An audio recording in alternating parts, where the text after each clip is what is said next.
তো আমি সুস্থ হওয়ার পর দেখেন ঈশান অসুস্থ হয়ে গেছে। ঈশানের এত জ্বর, ছেলের মাথা আমি পানি পট্টি দিয়ে দিচ্ছি। ছেলের মুখ কেমন হয়ে গেছে দেখেন, ছেলের কত জ্বর হয়ে গেছে।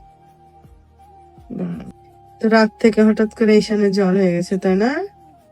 ইস, ছেলের মুখটা শুকিয়ে গেছে দেখেন। ওই জন্য দোয়া করেন যেন ঈশান তাড়াতাড়ি সুস্থ হয়ে যায়। হ্যাঁ, ছেলের অসুখ হলে আমাদের ভালো লাগে না।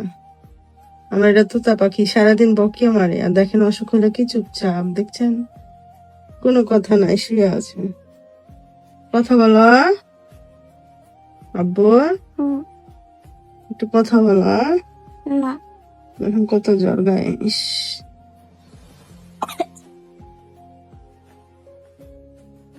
তো সবাই ঈশানের জন্য দোয়া করবেন, ঈশান যেন তাড়াতাড়ি সুস্থ হয়ে যায়। বলো আল্লাহ হাফেজ। আল্লাহ